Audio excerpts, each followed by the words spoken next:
We're back. Hey. Hi. Hello. We have a guest. Yeah, Ballista Coffee Boys here on our show to talk Atari. How you doing, guys? Good. So I think we know some mutual people on YouTube. You know Retro Rich? Yes. I'm not as close to him as I would like to be. I keep hearing his name the past few weeks, so I definitely need to talk with him as well as Papa Pete. I keep hearing about him from different. Both are great guys. I'm like in a television guy too, so I was fantastic. Yeah, Pete's your guy for television. Let me tell you. Not as much as Atari, but I like my Intellivision, my Odyssey 2, my NES. Lots of systems and computers I'm into, but I'm mostly into Atari stuff, as you probably know. So there you go. There's a little Odyssey 2 for you. Yes. Is that KC's Chase or something? Oh, no, that's just the original. Oh, okay. Yeah, I did a couple of videos on Casey Munchkin Redux and Casey's Escape, which is a new type of Casey Munchkin game. Casey Munchkin Redux, it's just it's the same game but with different maps. Yeah, different mazes. I haven't played those. I've got about 15 or 20 in the box because I keep finding them like locally for $5 in the box. I'm like, okay. And yeah, I found Pickaxe Pete for like $5 in the box. I was like, okay. Wow, Pickaxe Pete. Pete is not a cheap game. Yeah, I keep finding stuff out here because people don't know what it is, I don't think, and these young kids. So at these vintage video game shops, This looks old. Make it $5. Nobody wants. That's what happens. Yeah, we got TJ here, Obsidian Contraption. Welcome to the show. Hey, Flip. Papa Pete. Michael Gibson, welcome. Casey Nidall, good to see you here. I saw your new haircut, Casey. Very nice. Here's 1968 Camaro. Welcome. I have a new non-haircut. I need a haircut. Yeah, so do I. I might get one this weekend. That always kills. And they go, I really need a haircut. I'm like, really? What? Why? Oh, Brian, do you know Mike Mullis from Original Next Level Gaming? I don't know him personally, but I hear his name all the time. Add that to your list then. He's on Twitter as well. I think I've talked to him on Twitter. Yeah, he's another good guy. There are so many people keep coming out of the woodwork, and it's people that are huge. And I'm like, I need to get into these channels, and it's just it's hard to find the time. I do what I can. Yeah, it's I've had 5 or 6 people mention Papa Pete to me the past 2 or 3 days. One of those taken off. He's got it's a huge Intellivision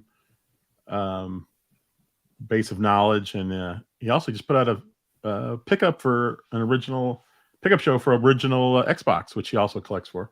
Oh, sweet! And of course, he's got a ton of Atari games. What's that? He keeps his clothes on. Yeah. Pete says he needs hair. I heard about him from Bacon Ice Cream Productions. I was interviewing him a couple of nights ago, and that was when the news dropped about the next Recharge game by accident had been leaked by Atari. And him and I were talking, and he told me, "Hey, you might want to go look at this." I'm like, "Oh, hold on a minute." Thank you so much. Yeah, that's cool, Mike. I've heard about NLG as well. I've heard about all these people, and Bacon Ice Cream was like, "You need to check out Papa Pete," and I'm like, "Yeah, definitely." And then my friend Luke's Awakening on YouTube, Luke, he's probably my best friend on YouTube. He's so supportive, like he watches everything, and I watch all his stuff. But I see him on DJC show a lot. Yeah. He's a really good guy. He's such a good supporter and friend, and we give each other tips and ideas and that's awesome. Like that. Yeah, that's awesome. But he also mentioned Papa Pete, so I was like, a few times. Papa Pete is red hot right now. Everyone's talking Papa Pete. It just depends on what they're saying about Pete. That's really what it comes down to. You know what? Hair's not all it's cracked up to be. You got to keep getting it cut. Let's not go there. Oh. Wait, is that real? Or is that a weave? Do this. Prove it's real. I got to use it this weekend. That's for sure. Oh, and speaking of music, I do have a gig this weekend. Speaking of music, we do have to have a moment. We lost Jeff Beck today. I just saw that. Yeah, 78. Lost so many good people the past few years. Yeah, crazy. And I mean, the one that really killed me was Christine McVie. From because I love Fleetwood Mac. Yeah. And that one really got me because she was a big part of that band. So yeah, that one. Yeah, her songs amazing, haunting, lasting. They, they're not the ones that everybody always thinks of, but man, when you hear them, they're stuck with you. Yeah. And another one that really got me was David Bowie a few years back. I'm a huge Bowie fan, so that was it. I kind of think of it back to and this is kind of crazy, but me and my mom back in the mid 80s, and we had kind of lost everything. I had an NES, so I was in that ecosystem for like 20 years, and I was a Nintendo fanboy for a long time after Atari, but before I got back into it. But she picked me up from junior high and said Lucille Ball just died, and this is like 89 or something, and her and I cried in the car. I mean, she was like a member of our family. That's what I did when Bowie died. I was really upset, and his death shook me a lot. Just a great musician that I respect, He had a lot of underrated albums, and just Tonight is one of my all-time favorites by him. I like Low because at the time he was getting off of drugs in Europe, and it's really dark and haunting. It's all mostly just electronic music, very kind of ethereal, strange and moody, and really, really great album. That album had Sound and Vision on it. But just really, really eerie, and I always liked the dark periods for bands. Like the Beatles' White Album is my favorite, and that was born out of them on drugs, I love that album. Getting off of it. One of my favorite Beatles albums. Oh, it's one of my favorite of all time, really. I got into that when I was young. I'm a big Rubber Soul Revolver fan. That's like right after, right? Yeah, that's my moment right there. That's part of mine too. I like White Album onwards pretty much. Yeah, I'm with you. I like the Beatles' early stuff. I mean, it's great. But I liked it once they started. Well, even though Revolver and Rubber Soul was still fairly early, but I think that's when I really started liking them. But then once they hit like White Album, Abbey Road, Sgt. Pepper, all that stuff, it's like, man, I love Abbey Road. Yeah, I have all the albums. I used to work at a record store 22 years ago, and it closed down in Dallas, and I got to take whatever I wanted. So I took about 1,000 80s and 70s vinyl. Oh my God. Oh man. Yeah, I have a big record collection. I wish I could do a channel on my records and play them, but you can't. But I love my albums. I love them. Well, then when I get back to Hammer Away, let's get together with each other on that. Definitely. And talk some stuff. You can see I rearranged my stuff. I got my vinyl back here. I put my Ampeg cabinet back here. Moved all the games over there. Got all my Intellivision stuff together and all my Atari stuff together. And Brian, I got to ask you before we get to Atari. You mentioned that you live on the street where Breaking Bad was filmed. I used to before I moved in the house I am now.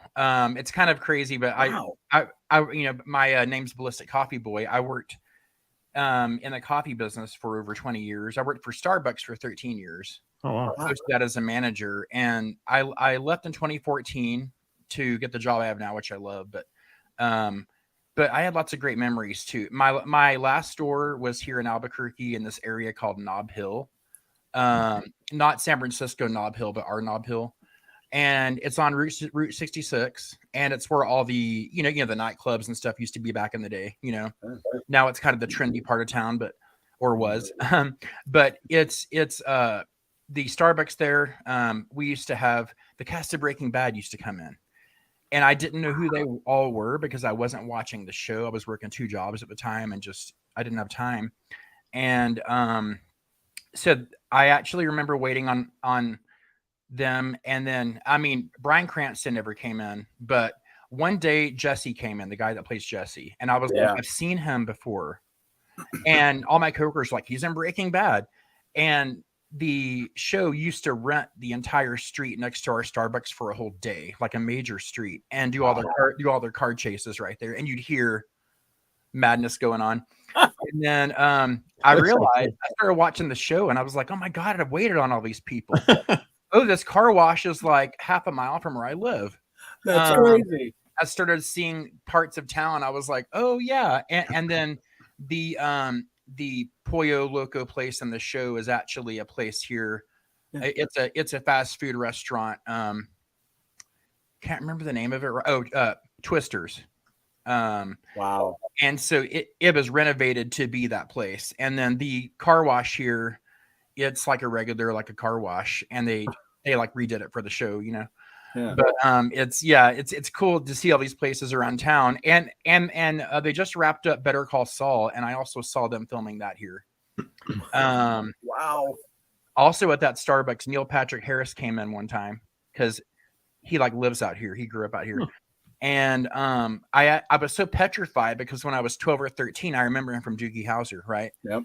And I was like, can I call you Doogie Howser? And he was like, hell no. And then one time at a 7-Eleven, Johnny Depp came out the door. And I was like, you know, he was shooting The Lone Ranger at the time. It was like 2014 or 13 or 2012. I can't remember. Maybe 2012. And yeah, but there's all kinds of stars out here because Netflix is based here now. So constantly shooting movies here, and we have some studios here as well. So it's kind of becoming like a little I did, and he got upset. But that's when you really just don't care if they sign anything or do. Yeah, dude. You know, he's got to expect that. That show was big. Yeah. You know? Yeah, when your character is Doogie, be prepared to be called that the rest of your life. Right. And he should be happy. I mean, that made his career. I mean, that's got him started. That's what I would think. You know, not a negative thing; it's a positive thing. Yeah, I always bring up Chuck Mangione when people get, used to say, "You sick of playing that song?" He goes, "No, put my daughter through college." Exactly. Yeah. I actually saw him again. We had the International Balloon Fiesta out here, one of the biggest in the world, and every October. Wow. And I think we just had our 50th, but I've seen him out there with his kids and stuff and his family, and he said hi to me and shook my hand. Like, he's a nice guy. I think I just caught him on a bad day or something, you know. It would have been funny if he would have asked you right then if he could call you Doogie. He probably didn't remember me because it was a couple of years later. You know, he probably sees so many people out here. Don't call me that, but let me tell you this. Can I call you that? Why don't I just call you that? Those are good movies, yeah. So, Brian, you have an Atari VCS? I'm assuming the new one. I actually have it behind me over here, but right now I have it switched over to the 50th flashback. Yes. And I've got this homebrew that came on it playing afterwards deluxe. But it's right back here, pretty much. I was just playing Caverns of Mars yesterday because you were talking about it. That's supposedly, I guess, the new Recharge game, but it's not official yet, right? Well, I mean, it's pretty much the artwork. That's here's pretty what official. I know so far. I'm going to tell you everything I know so far. It's quite a bit. Oh, here we go. So I was talking to Bacon Ice Cream, Rich, a couple nights ago, and he's like, "Hey, you might want to look on Twitter." And this is in the interview I'm going to post. Probably, it's not going to be out for another 6 weeks though, because I'm like pretty backed up. But he said, I was talking to him. And he's like, "Hey, go take a look at Twitter and take a look at that link." And I clicked on it, and there was a Cavern of Mars poster for the VCS, and I was like, "Whoa!" It's a beautiful poster. I was blown away. I mean, and if you clicked on it, it talked about speaker hats, so I could tell it was a mistake, right? Like it was a placeholder for what they were working on or something. Mm-hmm. And so I saw that. I did an Atari Newsline about it, which I have out when breaking news comes out, which seems like almost every other day now. And because there's constantly news about Atari that it's the 50th anniversary, but But yeah, so I went and looked at it, and then I was like, okay. And then Rich and I were also talking after I did that, and Megan McDuffie, who I also interviewed on that Atari show recently. She's awesome. She does the music for those recharge games, right? Yes, she's the composer for all that music. She's a great musician. Wow. And I talked to her for my Christmas special, and she was amazing. She said that there's another recharge game coming she worked on, and she couldn't tell me what it was, but it was coming out in early January or in January. And I was like, cool. So it was kind of like breaking news then. So when I saw that poster, when I was talking to Rich, I was like, whoa, this is beautiful. I can't believe it. And then me and Rich were talking the next day, and he said that Megan's volume 2 of her soundtracks for Recharged are coming out. And on the cover is part of the cover is Caverns of Mars. So we know that it's in that soundtrack. So we know it's coming out. It's just a matter of when they're going to officially announce it. Now, if you click on that or go to that page, it's gone. So it was definitely a mistake, and they haven't acknowledged it. And then Megan said last night, she's like, I can't say what it is. I go, okay, that's fine. I already know what it is. But she can't say anything, right? She's under a NDC or whatever it's called, or NDA. So, NDA, yeah. So, and she didn't tell me that. I'm just assuming, right? Well, I really hope that this one follows like Gravatar and Yar's Revenge, where I think those two are a little bit different than the earlier Recharge. I don't know. I think those last two are so good. I mean, I like the first ones; those are all good. But those last two, I just thought were just almost at another level. I thought they were so good. So I'm hoping for that. I mean, Missile Command Recharge 2.0 is what I call it. That came out couple of months ago. Not the first one, but the second update. The major update to it that just came out. They redid the music. They have extra stuff in their leaderboard, some more missions. It's great, and the background on it's changed. And but I was telling Megan, half of the joy for that is her music. It just really makes the game. It's such great music that she made. I bought the original one, and I haven't bought the new one yet. I'll have to get that at some point. It's so good, and I think it's only $5 or $6 if you have the first one. Yeah, I think there's a discount. Yeah, it's totally worth it. It's one of my favorite games of last year, actually. So, yeah, it's really good. JWD was saying Cavern of Mars reminds him of a reverse River Raid. You know what? I was playing it for the first time yesterday, and you know what it reminded me of? Have you ever played Downfall? It's on mobile. It's on Switch. Probably I get it's on Steam. If I did, I mean, it's kind of a generic name. It's possible I have. You're a little guy. You jump in a hole, basically like a cavern, and you're going down the whole time. And when you shoot, you kind of like jump a little bit in midair. So the whole point is for you to get to the top to the bottom, without dying. Kind of like Cavern of Mars, right? So that's the first thing I thought of. But I was wondering, I was like, how come I've never heard of this game? And I was doing some research, and I'm like, oh, it's an Atari 800 game. That's why I've never heard of it. And I didn't have that. And it's even cooler. I was talking about this in my Atari Newsline thing, but it was a game that Atari published that a fan made, because they used to have a thing called the APX, the Atari Program Exchange, back in '81, stuff like that. And they would have people write games and submit them. And then they would pick games to either publish or put in the domain, like on a cartridge or a floppy or whatever. And so I have a friend that's got a box of APX like cartridges, for the old like tape player. And they're all fan-made games. And Caverns of Mars was actually made by someone in the APX, and Atari picked it up. It was so popular. He was in high school, right? I think so. I think he was like 17. Yeah, and then he made so much money off of this game, it changed his life. And then so Atari put it out as a cartridge and picked it up and paid him. And so that is actually made from a fan. And it went on to be one of the most popular 8-bit games Atari had, Wow. It's a great game as it is, but I mean, you could tell if you look at it and play it, it could definitely benefit from the recharge treatment. It's going to be a really cool game. I can just tell, So yeah, I think so too. Now, in the course of all this, I was trying to figure out what this was, and then I ran into, what was it, Conquest of Mars, which I think was a homebrew, just redoing Conquest of Mars or Caverns of Mars. I'm sorry. I've heard of that. I don't have it though. I saw it being played, and it looked pretty. I mean, looked pretty decent. Didn't look as nice, but it looked like it played really well. Yeah, I don't have that one. I'm sure I played it, but I gotta see if I have it on my Retron here. I don't know if I do or not. it's actually an Atari 50. The well, I meant Conquest of Mars. Oh, I see. I might have that on my Retron, but yeah, that's how I was playing it yesterday on the Atari 50. Yeah. So people have the Atari 50 anniversary celebration. It's in there as a game, and it's and you can play it on your Switch or whatever, or your VCS or your PS5 or whatever you have. And yeah, it's a cool game. I like it.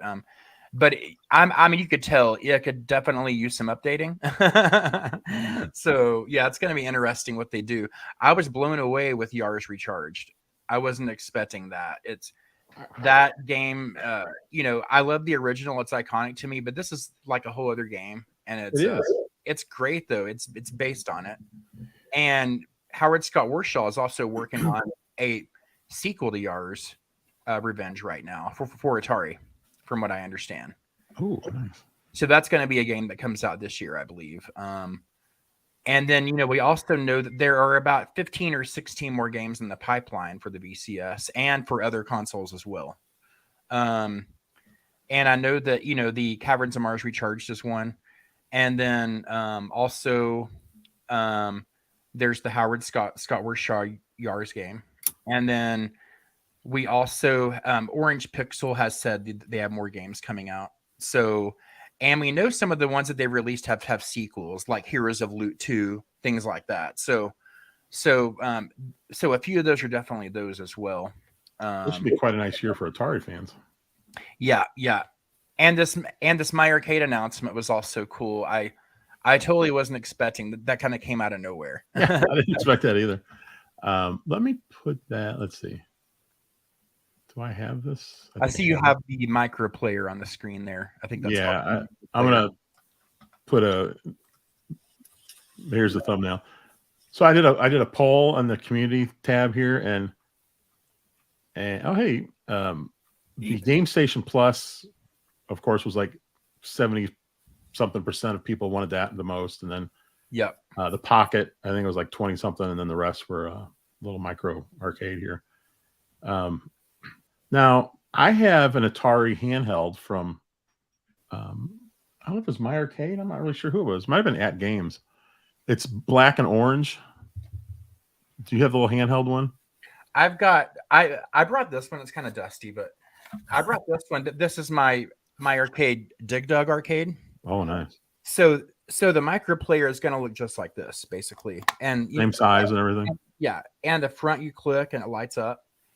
And then the screen comes on. The controls are smaller, but I mean, the interesting thing is, like, this just has Dig Dug. That's it.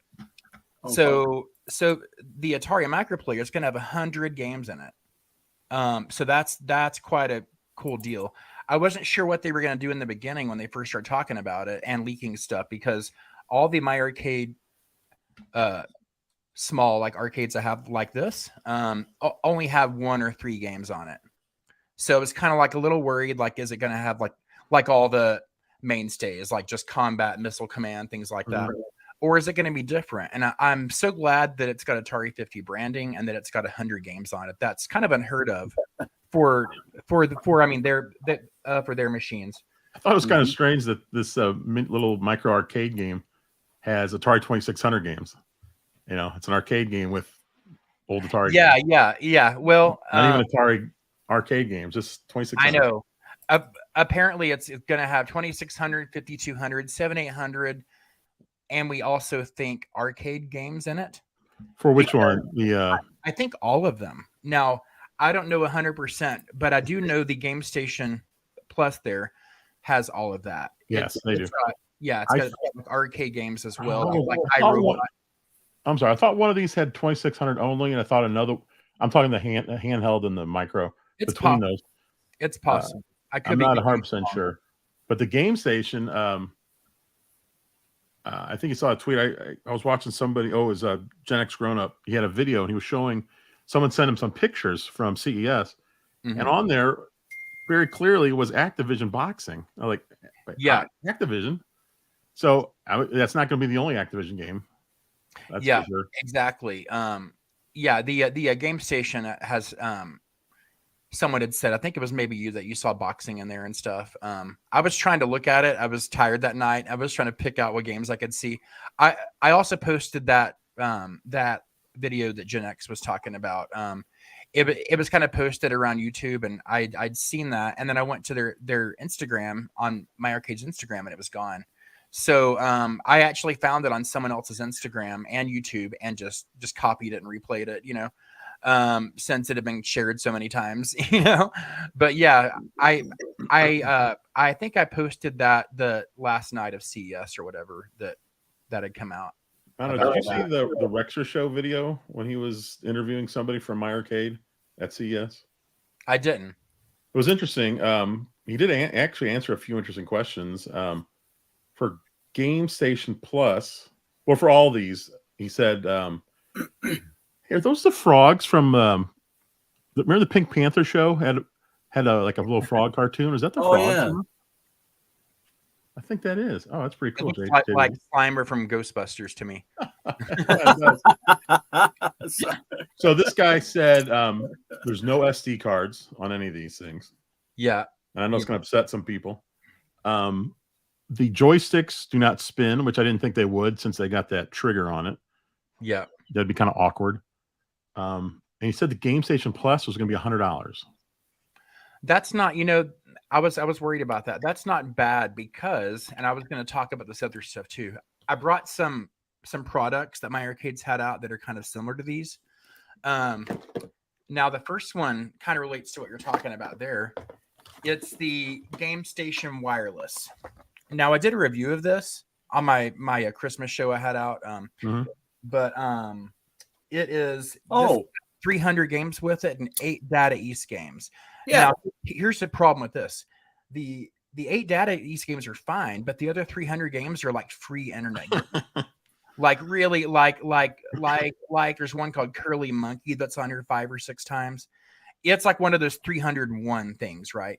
From China. Oh, that's what they put on these. That's why I was scared that the Atari version might be the same, right? Like 8 Atari games, the rest kind of subpar, But yeah, this thing.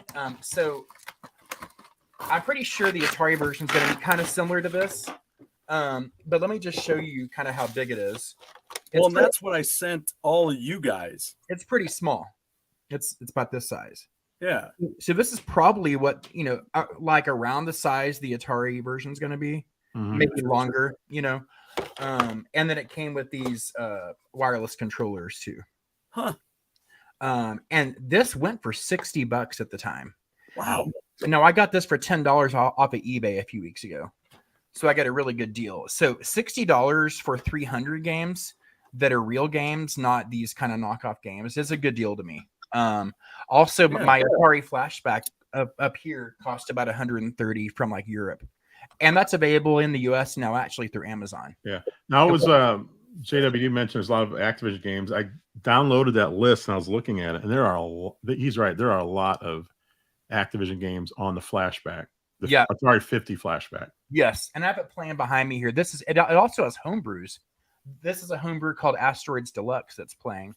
It was made in 2005. So it's got about 5 homebrews on it. It's got several Activision and a Magic games, which is, I love a Magic as well. Oh, yeah. And there's also a Magic on that Atari 50 Flashback as well. Yeah, that's what this is. Oh, yeah. You already have it. Yeah. Okay. Yeah. So I think some of these games are going to be similar. Oh, you got one. This is what I bought. I have the vertical version, and then they had these at Aldi for $8. So I bought every one that they had, which was just enough for me and to send one out to our close-knit group. And it opens up here. So this is the vertical one. Then I sent them all one that is horizontal. Yeah. So you have like a console piece that hooks up to your television. Here's the same one here, I think, that I have. that you were showing. Yeah. It's called the 8-bit gaming or something. Yes, that's exactly what I have. And you turn it on, and it's got 8 Data East games, which are great, like Bad Dudes all the way through Burger Time.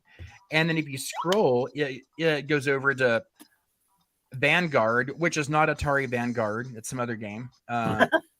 Curly Monkey 2, Amusement Parks, Backgammon, just Butterfly Stroke, just all these things that aren't really real games. Wow. So that's what I was kind of scared what we were going to get, right? Yeah, right. You know, because I reviewed these for the holidays before the MyArcade announcement, because I was waiting for my EverCade EXP, and I got delayed because they got stolen. So that was going to be my holiday special. Instead, I was like, I'm gonna review these MyArcade devices, and then a few weeks later, it was announced they had partnered with Atari, and I was like, what? So it was kind of kismet, I guess. Yeah, I'm with you too, Brian. I had everyone's EXP that was this special edition was stolen. Yeah. So still waiting on that. Who knows when we'll get it? Yeah. Here's the newest one that I saw at Walgreens on sale for like $12. I think it went for $25 though, but it's called the Go Gamer Classic. It looks like a Game Boy, but see, it also has the 300-on-1. So in this one, they're all those kind of rip-off games. Like there's not Data East on this at all. Oh, so no games you would recognize. No. But you know, these are fine for like kids maybe that don't know what they're doing, right? You know, but for adults, we are like more discerning. They're not kind of like real games. But I mean, one of my like favorite guys that I review was actually, have you heard of the Retro Champ? No. This thing is amazing. It plays Nintendo and Famicom cartridges in a portable on the go. Wow. And this is great for like collectors, because now I know I'm supposed to talk about Atari, but we'll get there. MyArcade as well, because they're partnering with Atari. But this thing here, it's cool. Now the screen is kind of subpar. Metal Jesus Rocks and other people talked about this a couple of years ago. It's a couple of years old. The screen is kind of subpar, but it does take Famicom cartridges, real ones. That's crazy. And it takes NES cartridges in the top. And does it allow you to plug both in at the same time and then choose, or can you only put one in at a time? No, you only put one in. Okay. And in fact, it comes with a cartridge ejector tool to help push it out, because they're kind of hard to get out. So the cool thing is, now I got the like edition that came with they like have these Super NES mini controllers they had out that they shipped with this. Oh yeah.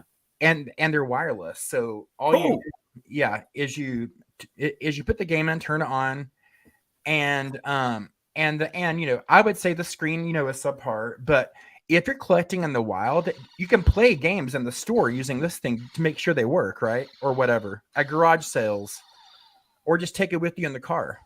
But it works really well. So it's got a little kickstand on the back as well that comes out.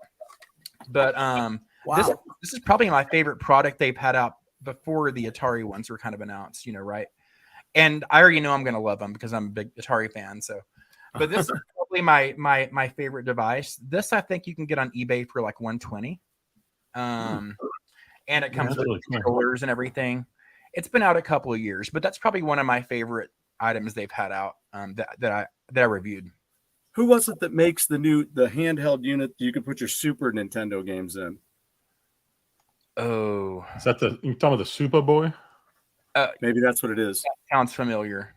Yeah, I saw it down at the Retro Game Rescue, who just called me today. So that sounds familiar for sure. Yeah, I got a question for you here, Brian. So the MyArcade guy said that Game Station is going to be $100.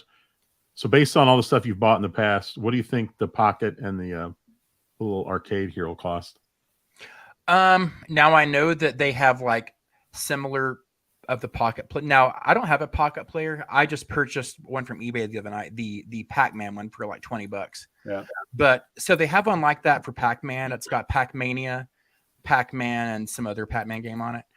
And then they have one for Galaga that's got Galaga, maybe Mappy, and something else like Namco games.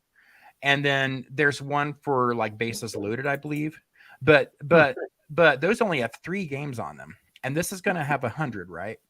So that's really cool to me. Yeah. So I would say, now I know the Galaga one new I saw on a website cost like $35-$40. So if you're going by that pricing, I would say these might be like $50. You know what I mean? Just because ones in the past had less games but were like 40. These aren't arcade games like those may have been, but they're the Atari 8-bit games.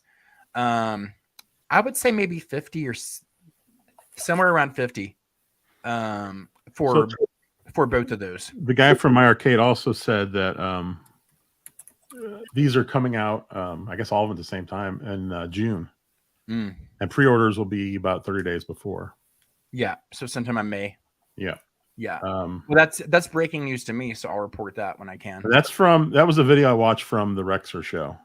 Yeah. He was interviewing the guy, which was really interesting. He also said, the guy from my arcade also said that there's no SD card and no Wi-Fi or Ethernet for the game station. But he also said they may be updating firmware with additional games. Oh, nice. Yeah. I don't know how that would work. I guess maybe download it from their website onto a flash drive and plug it into USB, because there are 2 USB ports here. Yeah. Right. I would think that's what you do. Now I know that you could probably hack these. I know many people that have hacked the Atari flashbacks over the years to include the SD card or whatever. So now it probably requires some soldering or whatever, which a lot of people, their brain just shuts off at that point, including mine. Yeah, mine too. I don't want to melt anything or tear it up, so I'm too scared to mess it up. But that's my problem. I'm always scared I'm going to ruin what I have. Yeah, having friends that are retired engineers comes in handy. I've got a couple of friends that are retired engineers that have honestly fixed up all of my Atari computers I bought online for cheap. Like replaced the RAM, upgraded them, and I was like, wow, okay, yeah.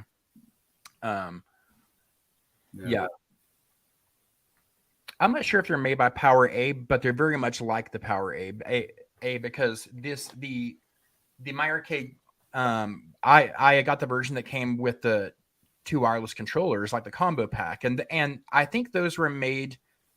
It's possible those are made by Power A. I can't remember. Interesting. Stash Net's on the naughty list. It's kind of interesting that the Pocket and the arcade thing here have similar graphics. The Arcade 50, but then the Game Station does not. That is interesting. Different. I think what they were trying to do there is incorporate all the console looks, right? Like, and I didn't really think about this until now, but like if you look at it, it's got the silver on it, which kind of harkens back to the 7800 and 5200 had that silver hood, or the 2600 Junior. Didn't they have the rainbow color like strip on it as well? Like exactly. The 7800? Yeah. The 5200 has a big silver strip, so is a 7800. And then and the side has the ridges like the 5200 has as well, and the 2600, in the Darth Vader version. Well, a little surprised they didn't go with the Atari 50 look, just because that's their big year this year. Yeah, I was surprised too. I actually like how it looks different because it just it's something different to kind of look at. I like that. Here's a question for you, Brian, about the mini arcades. How do they play? Since I got the little tiny joystick. I mean, as a grown man with big hands, it can be kind of unwieldy. But I think for a collector, they're nice to have, like in your arcade. To have this, you can just play it or just have it displayed is nice. Yeah. But I mean, you can play a whole entire game on it, but you are kind of like this, See, that's that's where I'm like, I don't know. Yeah. So it just kind of cycles through, and you can start the game, and it's there you go, real deal. That's on like full blast, and I like how it even has a little coin slot. Yeah. Are those decals in the front? Yeah, exactly. Yeah, I like how it lights up. And That's then, great. and this thing also has a USB-C on the back to plug it in the wall. It also has place for batteries, so it does either or. Huh. And the Atari one that they showed, the back looks just like this pretty much. So I know it's going to kind of have the same options, But I mean, again, this only has Dig Dug. It's all it has on it. So the Atari version is going to have 100 games on it, which is did you notice going to be the popular ones, But oh yeah, did you notice on the Dig Dug you had? That's got a joystick in a D-pad. Yes, but this new one here does not. This one's just a joystick. You can unscrew this out actually. Wow, interesting. So this unscrews out, and you don't have to have it in there. You could use it. This is really dusty. I apologize, but I had it on a shelf for like a year or two. But it's got this on it, and then you can just screw this in.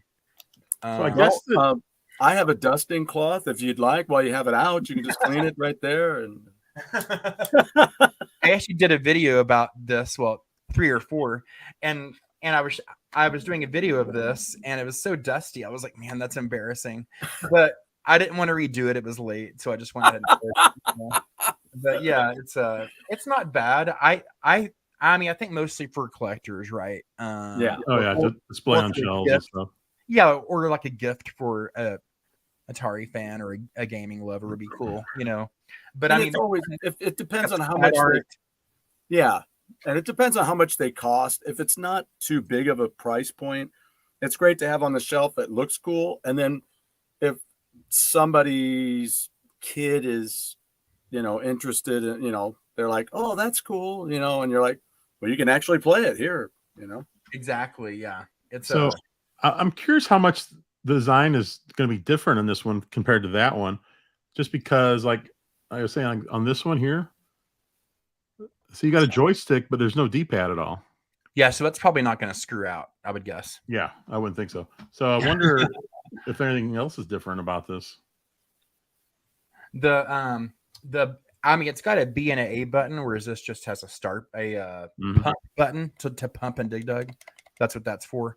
So it's got B and A, and then it also has like menu, I believe, and back on the Atari one, whereas this just has reset and start. So, and this is probably from, I want to guess, at least 4 or 5 years ago. Oh, it doesn't have yeah, it just says 82 on it, but Bandai Namco. But yeah, I want to say this is a few years old, so it should be better than this one, I would say. But yeah, I have like 5 or 6 of them mini arcades like this. I have one for Asteroids too in the box. I haven't opened it. Ooh, yeah, I haven't opened it. Wait, it's actually back here. Oh, is he going to pull a Papa Pete? Yeah, right off the shelf. Has Papa Pete done that? Yeah, he just reaches back and grabs stuff off the shelf. He's got like hundreds of games behind him, and you can name a game, and he's like, pulls one and brings right back. I can do that with the Jaguar right now. My whole entire Jaguar collection's on the floor down here. Oh yeah, somebody was talking Jaguar earlier. This is one I haven't opened. Oh, the Lynx. That's what. And then see, this one isn't really Asteroids.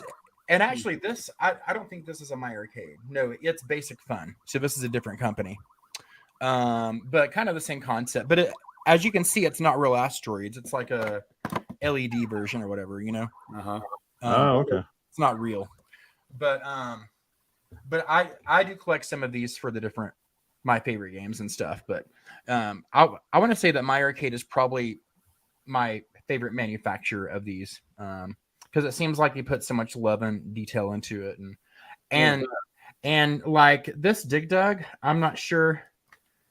I think it's. I mean, it looks like the Nintendo version. I can't tell, so I don't think this is that even like the real arcade game. It might be like a Nintendo ROM. I can't really tell. Or like NES ROM. Yeah, I can't tell by looking at it, but I mean, it looks very similar to the Nintendo one to me, so it could be. Is there a Jaguar version of Frogbog? There is. It was put out by Songbird Productions, I think, who is going to be on my show on the Atari show this coming Monday. Carl Corhan. He released a lot of games for the Jag and the Lynx. He still does. And he was saying in the interview when he approached these people at the time that they were so overjoyed that people even wanted to put them out anymore. But a lot of these are games that never got released and were about to be released, and Atari canceled everything. And so he was able to put out a lot of them, as well as a lot of new homebrews, like Wyvern Tales, things like that. There's a cool homebrew scene for all of these systems. I interviewed Robert Dacre Shenzo a few weeks ago, and he actually made Montezuma's Revenge when he was 16. Wow. And yeah, and he was approached by I can't remember which company. It wasn't Atari, it was someone else, and maybe Parker Brothers. Yeah, and I asked him how it changed his life, and he was like, "It didn't really change my life. But it's cool because nowadays there's a team of people that make a game, and he was the guy that made that game. So he said it was kind of even more special than today might be, because he was the one that did it. There was like nobody else that made the game. Wow. And that game turns 40 this year, believe it or not. But he was really cool to interview. He had a lot of great insight into how things were back then, and how he actually made like a Ballyastorcade version of that game. The first his last name is Hunt. Jeff Davis.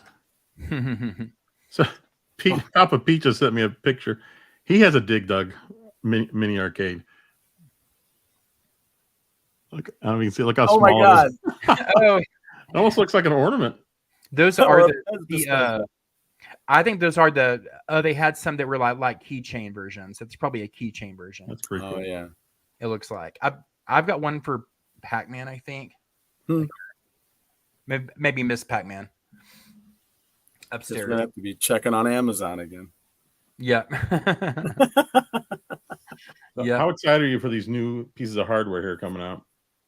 I'm excited. As an Atari fan, I'm excited. I'm going to buy them already. As a collector, I'm going to buy them already. I don't think I'm going to buy two of each. I'm not one of those kinds of people. I'm just going to buy it and play with it and keep the box. But they're great. Especially for Atari fans, for vintage game fans, for collectors. I mean, the Game Station Wireless or the Game Station Plus is pretty much like my Game Station Wireless. Yeah, it is fully playable.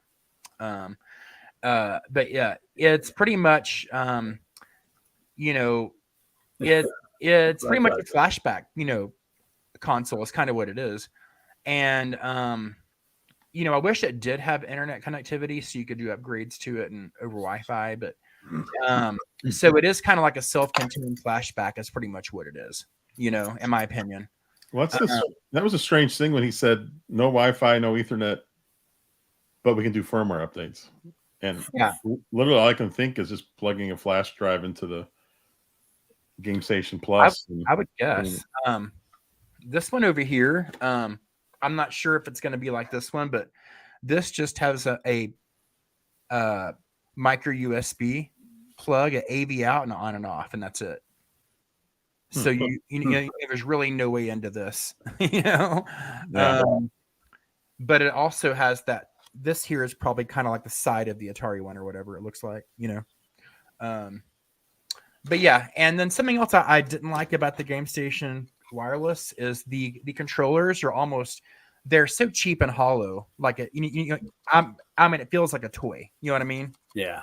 So it's very kind of tinny and hollow, and not like a lot of quality. So I hope the Atari controllers are much more sturdy than these. They look nicer, but is it going to be anything of quality, or is it going to be hollow and empty? I hope not. Well, I think the pocket version looks really nice. It does. I like the little drawstring on there, the little whatever that is, that carry string. That's cute. Oh, the little strap thing, put your hand through. Yeah, that's really neat. I actually do have a Atari portable that was put out by At Games, and that had, I think that one's got 100 games on it too. It was out a few years ago. And handheld SD cards. Yeah, it takes SD cards as well. Is that the one that's Orange and black. Yes, That's the one I have. Yeah. yeah. From Atman. Yep. I think I have every Atari game in there. So I'm a fan of like the Atari 2600 podcast by Ferg, and I try to leave comments on every one of his He's been doing this about 10 years, and every time he talks about a game, I always use it on my little Atari portable, because I know it's going to be on there, Mm-hmm. I just found his podcast last year, so I already saw he was several years into it. Like, all right, I'm way behind. I discovered him at the start of the pandemic. He's one of the reasons I made my channel. That and my dad's death in late 2019. He had Alzheimer's and kind of died in my arms. And wow. After that, I was home alone during the pandemic, and I was like, I'm bored.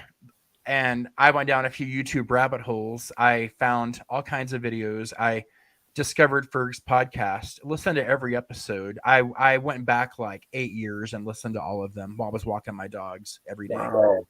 And I powered through the whole thing in like 6 months. And it's a great podcast. I also like the Ted Dabney Experience podcast.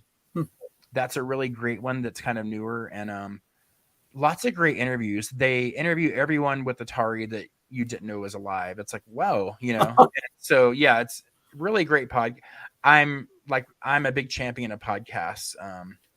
So I actually feature them on that Atari show, like Atari centric podcasts. And there's probably about 10 or 15. And they're all great. So yeah, but I think everyone should get into podcasting, should start listening. If you like the Intellivision, there's the Intellivisionaries, which has been going on forever. Yeah.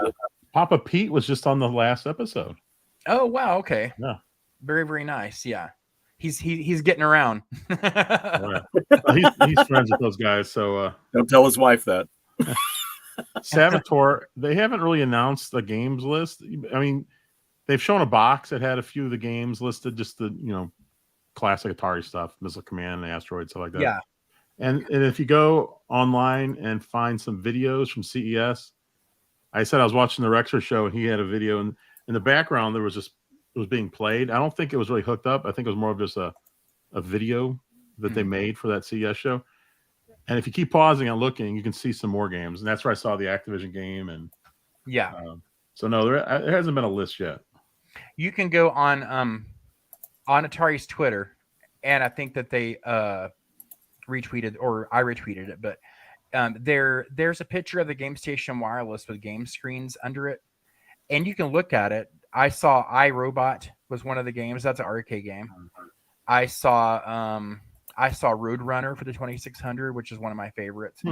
I saw Combat Missile Command, whole lot of others. I think you said that there was Activision or 2 game in there too. So yeah, or someone did. Yeah, I did. Well, based on the Atari 50 Flashback, which has a lot of Activision games, I kind of think. You think you'd have the same ones at least, or very similar. I would hope, but even Atari doesn't have a license for Activision games, so, and that's kind of strange to me. Why Atari wouldn't have a license, but At Games would, and My Arcade would, right? Doesn't that seem strange? I don't know, but yeah. So those products do feature their games, whereas Atari hasn't. There are no Activision games on the Atari 50. There's no Activision or Magic games on the Atari VCS at all. So that seems kind of like a shame, because yeah, those Activision games were such a big part of the Atari 2600. They are. They're all classics like Pitfall, and I just lump them in as Atari games because those are the ones I played the most. To be honest, I love the Activision games.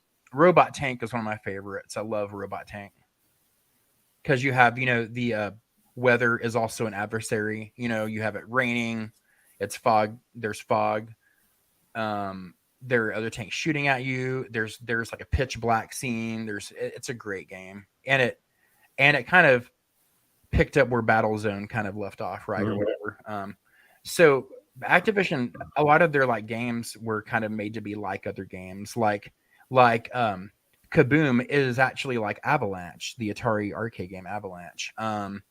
You know, Air Sea Battle is like a game too. So all these games kind of have kind of a little counterpart. I think there was an arcade dragster game, wasn't there? I think so. You know, It wasn't called Dragster, but it was an arcade version that I think David Crane based it off of.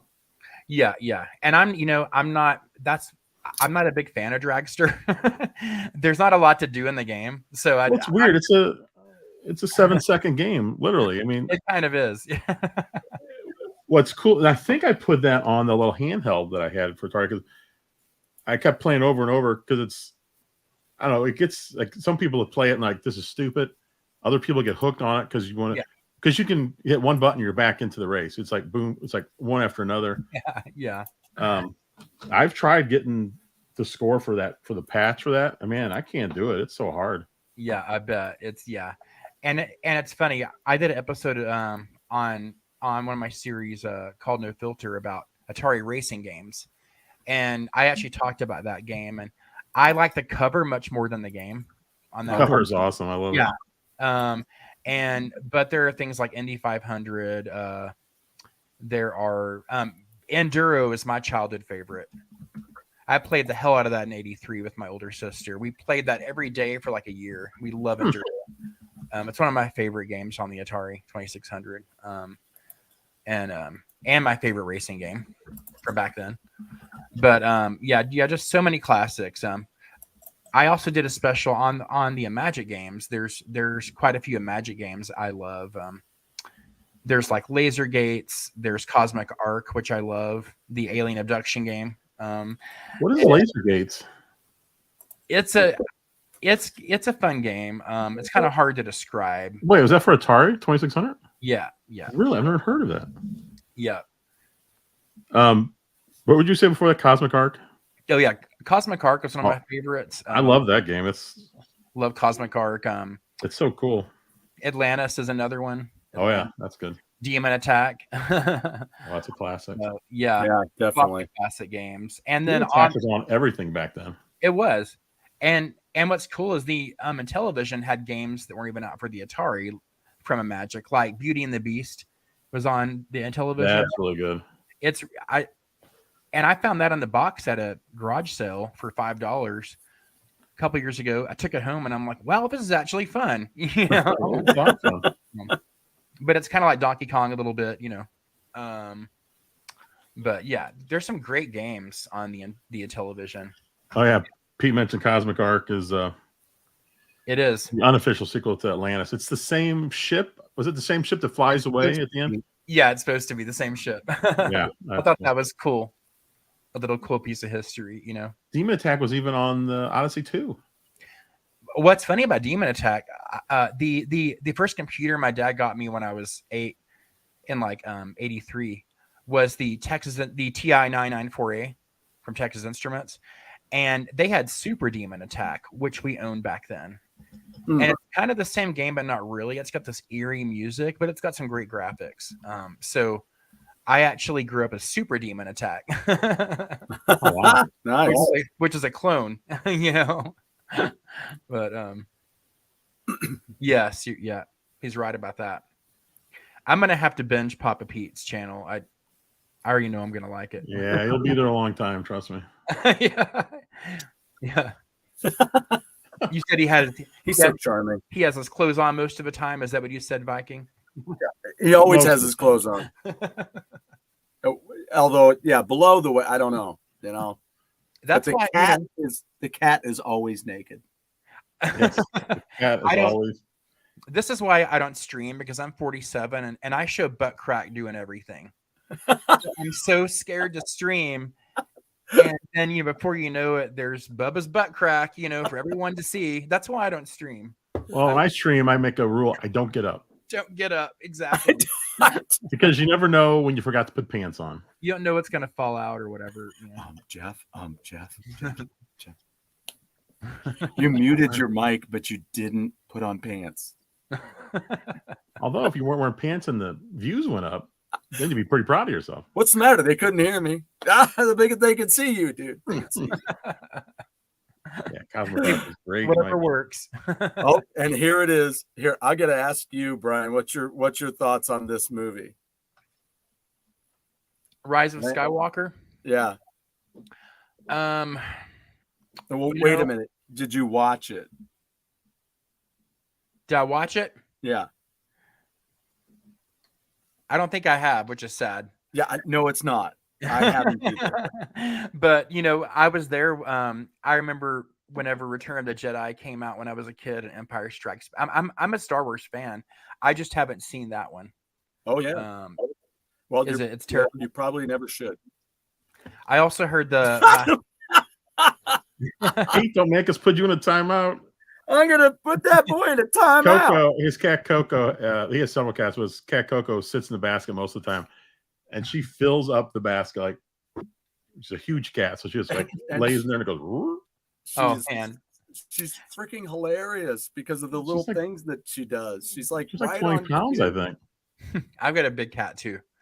I also heard that the last Halloween movie was terrible, but I haven't seen it. Yeah. Well, I saw that one. One of my new favorite channels is Pitch Meeting. So check that out. What's that channel about? Just he does here. Let me see if I can. Oh, you know what? No, I can't. He does. It's kind of a way to do a review of a movie without bitching about it. Is what it is. It's the writer. It's this gentleman his name is Ryan George, and he plays both the writer and the producer. And he'll go, so I hear you got a new movie for me. And then has him as a writer's going, yes, I do. And then he goes through the storyline and he's telling him what's going to happen. And he goes, well, hey, now wait a minute. Wouldn't it be better? And there's catchphrases that are throughout the whole series of videos. Each one's anywhere from 4.5 to 6 minutes, 6.5 minutes long. And he did the whole Star Wars thing. He's done the whole MCU thing. He's done all the Harry Potters. And it is completely ridiculous when he's going through these things. And you're like, I know, right? That's pretty stupid. So, you know what? Polar Express is one of my favorites that he did. I did see Rise of Skywalker. You did? Yeah, but it's kind of unforgettable. Like I don't remember anything about it. I remember one of the because it came out in 2019. Me and my sister went and saw it in Dallas. I remember, but I don't remember hardly anything about it. I'm sorry to hear that. I haven't seen it, and I don't plan on seeing it. Although I've made a deal with Pete that if Pete gets his ass down here, or if we have it. Watch the movie. Oh, there you go. With a camera behind us, we'll watch the movie and we'll do a Mystery Science Theater 3000 There style. you go. Yeah. Because I'll be ripping on that shit all day. I do remember a couple of pivotal scenes in it, but that's it. Yeah, it's ridiculous. But it just came down to the fact that I like Last Jedi was a joke. That was completely horrible. Yeah. To me. I mean, ever since it was sold, to Disney, it's going to be everywhere now. Yeah, it's the same with it's a mini series where same with Marvel. I'm not doing Marvel anymore either while they own it. So they're just going to milk it for all it's worth and put it out, everywhere. And yeah, and it's like I always say, they own it. They can do whatever they want with it. I'm just not interested. The quality is going to suffer, right? Right. So and it has already. The storylines are ridiculous. So yeah, it's kind of like the Legend of Zelda storyline at this point. Well, and it's kind of non-existent. Yeah, and they think that they're trying to make the world better with their scripts, and you're like, okay, these people act like jerks, and there's no consequences for any of these people. Yeah, oh no, just hold a whole town hostage. That's okay. Just so you're happy. That's okay. Oh, and you're done now? Oh, you're done. No, just fly away. Go on. It's okay. We won't come after you because you'll burn our asses if we come after you. So What you're I'm okay. worried about, I'm worried about all these little kids seeing that and thinking that's how life is. You can do whatever you want, with no consequences. Yeah. Yeah. Yeah. And then we'll just put her in another movie. How about this? Yeah. And she's gonna blow the brains out of Black Bolt because his lips are much stronger than his skull, evidently. But even though that's ridiculous, are, like you said, taking their kids to these movies and they're watching Black Bolt get his brains blown out. That's freaking gross. Yeah. Why are you doing that? I used to back when I was 8 or so, my dad got a satellite. This is 83 or so. He got a satellite dish, and this is one of the first ones. It was as big as a house that you had to go. Yes, those were awesome. Crank it. Those were awesome. You can use them as a swimming pool now. Yes. Yeah, like pretty much. And I used to go out there and crank it and watch whatever I wanted whenever he was drunk or went to bed. But I used to. I remember watching Apocalypse Now behind the couch. Oh yeah. And I was just like. And then I saw The Shining from behind the couch. And then I watched like all, he was into like all those Clint Eastwood movies like Dirty Harry and all that, Yeah. And I remember watching Gallagher on HBO. Wow. With the watermelon and the hammer, Yeah. all that stuff. And Nickelodeon and Nick at Night. When I was a kid, I used to watch Dark Shadows from behind a chair. Yeah. I'm a Doctor Who fan, so I started watching Doctor Who in 85 in East Texas. They show it on PBS down there, and they have for like 25, 30 years. But this is a show here on PBS for a long time. Yeah, it has. And the PBS station in Dallas was the first station to show Monty Python in the U.S. I'm not sure if y'all knew that, but that's when it exploded over here. Was when they showed Monty Python, and and they still show hours and hours of British comedies Saturday and Sunday. And I used to watch them all the time, growing up. And they still do, I think. Like Faulty Towers and Are You Being Served? Oh, yeah. Some good stuff. I used to own Faulty Towers, and I own the book that has all the scripts in it. Yeah. But, I got rid of it because I got partway through it. And it just started getting a little ridiculous. Yeah. It is a little deadpan, but it's, it's John Cleese. Yeah. Which I love that. And he goes through all these. My favorite episode is probably the Germans when he's making Germans. That's a great one. Walking around with the mustache. Oh God, yes. Yeah, I always love Faulty Towers. Don't mention the war. There's only what is there, like 18 episodes or 12 episodes? 12 episodes. 12 or something. Yeah, something really small. It was like one season, or I think it was 2 seasons, but it was just 12 episodes. Yeah. Now, have you ever seen another British show, more from a few years ago, In-Betweeners? I've not, but I've seen the title here and there. Go watch it. It is so funny. Seen a ton of, most of the ones I saw were from the 70s, 80s, and 90s. I want to say I've seen at least 100 because the PBS station down in Dallas would just show a revolving like wheel of different shows all the time. Like they would show the entire show and then start another one. There's one called The Fall and Rise of Reginald Perrin, which was really good.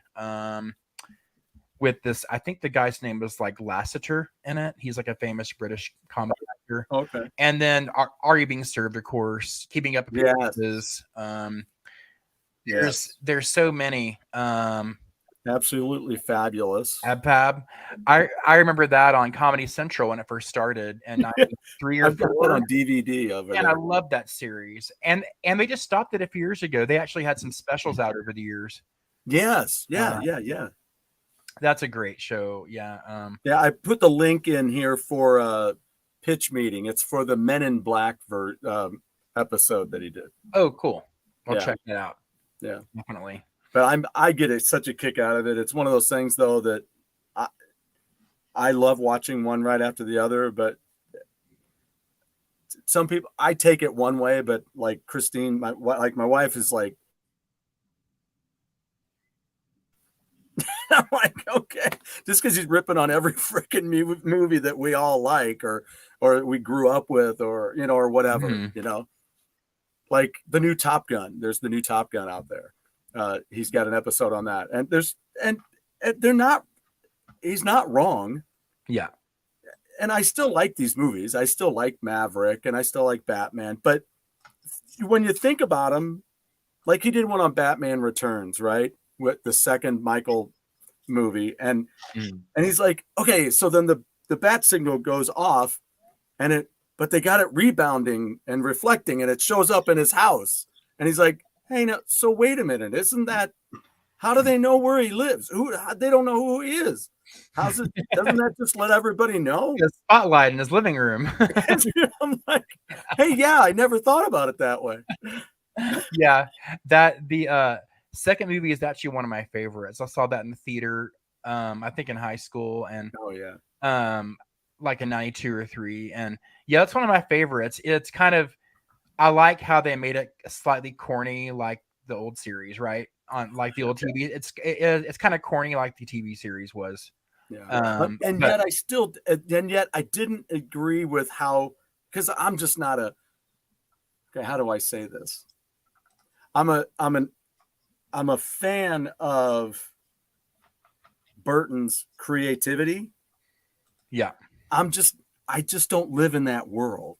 Yeah. I'm not that dark on the average, on the norm. I'm not, ooh, yeah, that's really creepy and fun, and I really enjoy it. Like, no, that's just fargan creepy. That's not good. That's not, I can't, like when he puts the button on the woman with that little tatty hand, and then he's like grabbing her boob while he's doing it. And then you're like, dude, that's freaking gross. And then he's all the black crap coming out of his teeth. I'm like, stop. Just, he's not like the Penguin wanted to be. Penguin always was dapper, and right. This guy's like a slob, a total slob. Dan DeVito, curved slob. It's like, geez, yeah. It's strange though. It's one of my favorites. I didn't really, the new Batman movie, was very kind of, I don't know. It was made for today's generation for sure. Like he's all moody and weird, and that's how I guess teenage boys are now. I don't know. Well, it certainly makes you nerving to those of us in the education business, because you just, we hear about school issues all over the place, and then you're like, wow, some of those, I wonder if somebody'd be like that. I mean, you're like, all because they're looking for, it's all, that's an acceptance. That's all anybody's, because that's what we're built to do. We're built and designed to work with each other and be there for each other. And when somebody is raised outside of that, all they want is in, and they can't get in, but they think of weird ways to get in.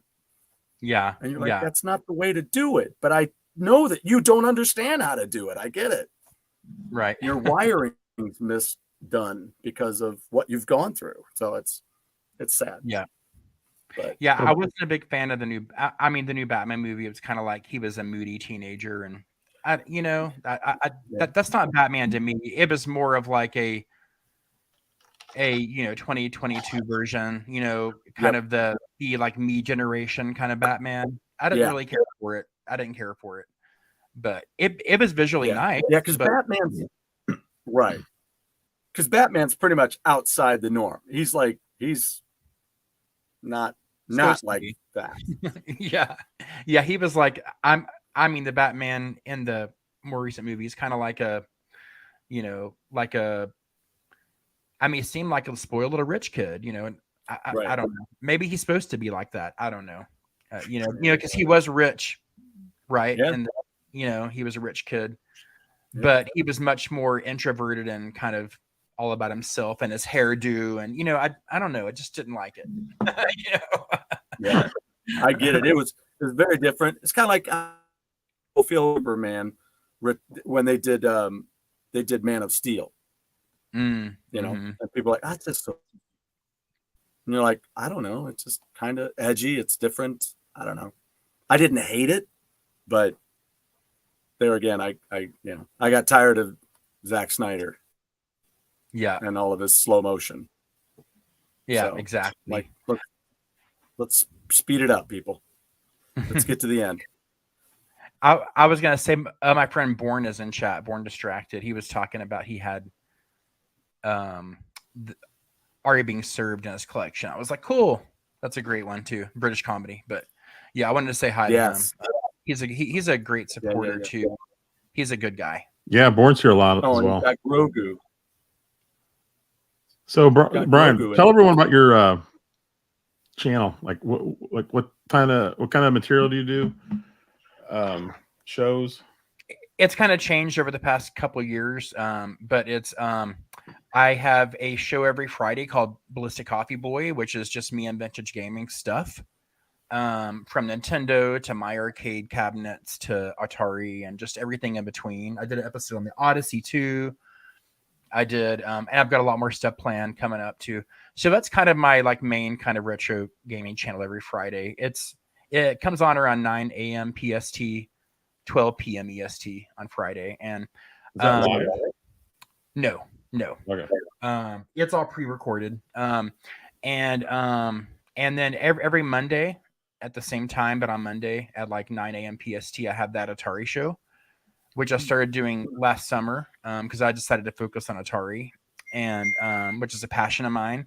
I have Dev on. I have Megan McDuffie was on. Stephen Frost was on with Digital Clips. Just all kinds of personalities in the Atari world. I also do game reviews. I have a podcast section of it. I talk about Atari books as well, Nice. and news. And I also do Atari Newsline, which comes out whenever breaking news comes out. I'm a former journalist, so it's kind of like my news show, Yes. And, I actually write better than I talk. So if I could write something, it would be amazing, but it's all just off the hip, right? And so, Right.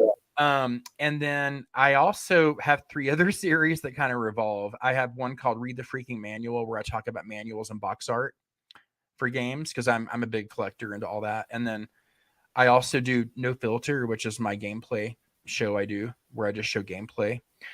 And I'm forgetting about another one, but Unboxed is my unboxing show. I had an episode air today. So those are kind of alternating Wednesday shows that I do. Got a new sub there, Brian. Lance Jennings sub to you. That's awesome. I was going to say, I just hit 500 subscribers in early December, and like in mid-December. You're about to hit 600. You're almost 600 now. I was blown away. I was like, I couldn't even believe. I did it. I remember. I'm one of your subscribers tonight. Oh, thank you. Yeah. I remember when I had like 50 and was freaking out. So it's cool. I don't really, I don't care about the number, but it's so nice to see people watching and liking it or whatever, Right. We just hit 500 at the end of December as well. Isn't that a good feeling? It's like, wow, I was talking to John Hancock recently on my channel. He's got 125,000 or something. And I was like, John, can you spare a few? Can you spare a few? But he's a really nice guy as well. He'll talk to anybody on Twitter. So yeah, he's not big headed or anything, he's a really nice guy. I'm gonna have to get on. That's I'm gonna cool. Yeah, we have made. Yeah. He's quite a character, and Pete was really instrumental in some of helping us with our shows for quite a while. Oh yeah, definitely. Did you freeze up? Some opening videos for us. Yeah. Pete used to do some opening videos for our Wednesday shows, which is pretty funny. Yeah. We're just waiting for him to retire so he can do more. Yeah, exactly. Yeah, I'm definitely gonna check him out. And then I want to make sure to sub to you guys too. So I'll have to check the chat after this airs. Make sure I Yeah. John Hancock he told me he's donating his stuff to a museum soon because his family doesn't want his stuff. I was like, seriously? He's got 35 sets or whatever North American sets. His family doesn't want his stuff, and I was kind of shocked, but I guess I understand, to have all that stuff around your house, So, but he's putting it in a museum in the next couple years, and he wants everyone to be able to kind of enjoy it, And I'm like, that's a great idea, That's a great idea. It's got so much, but he doesn't have everything. He said, and I was like, really? Got a lot. No. That's like when people around me, they're like, oh, he knows everything about. No. Say that because I know a lot, but there's more that I don't know. Yeah. You just hear me talk about the crap that I know. Yeah. And that's what makes this fun. Like I've got people that'll comment sometimes and said I said something wrong, or and I'm like, you know what? I'm not the de facto person to go to. I'm learning along with you. So I'm not the expert on Atari, but I talk a lot about Atari because I love Atari. So, new and old. And there's so much old Atari to talk about for the past 50 years that if VCS, if the VCS died tomorrow, I could still do my show every week. So I'm not worried about content. So but I just hope my passion comes across in my videos, and I know they're not the best produced. I actually use like a $10 video program from the Microsoft store. I don't have anything major I work with. I do the best I can. And I'm also busy 60 hours a week with school and work. So I do what I can. And I try to learn as I go, but the tools I have are very limited. So just know that when you watch my stuff, but it's not going to have like John Hancock quality, but I do hope that my passion comes through, Don't worry. Our viewers that are watching right now are used to that. We don't have the top notch anything, but yours look better than mine though. Oh, speak for yourself. I top notch hair. I got top notch records. I got top notch ego. I got a top notch band. Oh, Brian, you said you like Switch. What's your favorite games on Switch? Oh gosh. Well, right now it's Atari 50 because that's the first thing I got it on. I have the Gold Book edition. I'm a huge Mario and Zelda fan. I was 13 years old when the NES came out, and I got in the NES with the Light Gun and Super Mario Brothers and Duck Hunt. And as a poor kid, I never thought I would have it. And my dad saved up for it and got it for me on layaway at Kmart or whatever. Wow. And I just cried and cried just to be able to play that at home. And so, gosh, for the Switch, I mean, I'm a huge Mario and Zelda fan, as I said. I was there when the original came out and loved it to pieces, still do. So I would say probably Breath of the Wild. Are you ready for Tears of the Kingdom? Yeah, bring it on. Bring it on. I was really amazed at Breath of the Wild. It's just so expansive and insane. I still haven't finished the game, by the way. But I beat the game, but I wouldn't say I finished it because there's so much to collect. There's so much to do. You could just You could play the game the rest of your life and just travel around because you can go anywhere you want. Yeah, which is so unusual for a game. I mean, you literally can go anywhere. If I was in a vegetative state and I just had all the Zelda games to play, I think I'd be okay. As long as someone fed me and cleaned my poop, I'd be okay.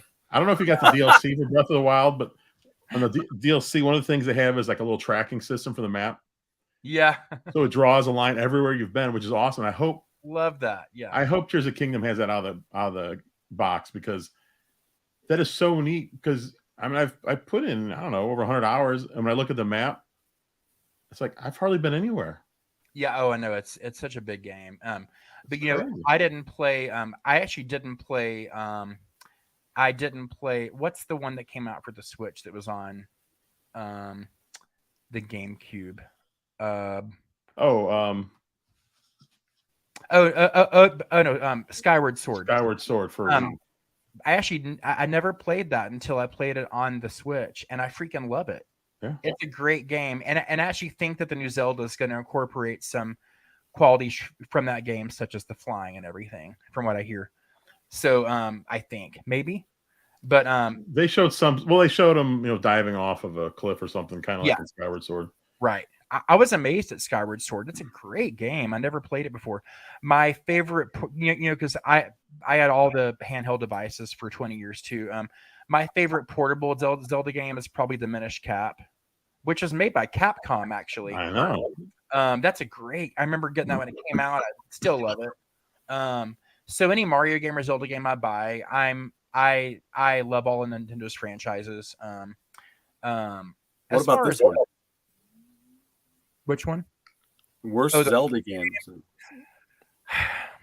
Probably Majora's Mask. Just because it came out at a time where I kind of didn't care, and I never played it until later on, and I was kind of like, "Wow, this is kind of repetitive." So, and I don't like how it's timed, and you have to restart, and I don't know. Yeah, I don't like the timer. I've never been able to get into the game because of the timer thing. It's too hard. I know a lot of people that absolutely love it. I love mod, by the way. I saw that on Salvatore. That makes me sad. I don't know who Aunt Esther is. What? Aunt Esther? Come on, Sanford's son. Yeah, Sanford's son. Yeah. I used to watch mod on that big antenna in the mid '80s on Nick at Night. Me and my cousin saw every episode of mod. In the last episode, she becomes a U.S. senator. I'm not sure if people saw that, but I don't even remember that. It's a great. Thanks for ruining the whole franchise for me. She's like into women's rights, and the show was in the late '70s, right? But it's kind of funny. In Golden Girls, half the cast from mod is in Golden Girls too, like Betty White, and so a lot of the cast came with her to Golden Girls later. And I love Golden Girls. So that's one thing I like about all this retro television viewing we get to see, like on Hulu or Tubi or whatever it is. And you see all these people who were in these shows before they were in something. Oh, they were in that with them just before, just exactly what you were saying. When you get a chance to go back and watch some of these, you're like, whoa, they brought them with them. I had no clue. And like, and Julie Foster being on the Courtship of Eddie's Father. Oh, right. So many character actors. My laptop's about to die, I was going to say, so I'm probably going to jump off here in a sec. All right. Well, it's time to wrap it up anyway. If it doesn't die, hold on. If it doesn't die, hold on. Like right after the show, we'll just say goodbye there. Okay. All right. So everyone go over to Ballistic Coffee Boys channel, sub. I think you're going to like his stuff. Thanks for showing up, Brian. I appreciate it. This is awesome. It was a great show. You guys too. And I'll talk Atari anytime you want me on. I try to keep my pulse on the community and from the Atari Discord. I have a couple of friends that work for Atari that I talk to kind of secretly. So I hear stuff here and there. And it's and so I try to get it out there as fast as I can. So where are they based? It's basically I think they're based in New York and California. Okay. There are people kind of all over the place. Okay. But basically it's Infogrames basically who bought Atari and changed their name a million times. So it's basically still Infogrames who've been around forever, like 20 something years. But I know some of them are in New York. I know some of them are in California. So I think they have a couple of offices maybe, Very cool. All right. Well, thanks everyone for showing up. We appreciate it. We'll see you next week. And hang on one second, Brian, after we close up. And thanks, guys. I'll start working on getting my face on a shirt. Do it. All right. For Casey's wife. Well.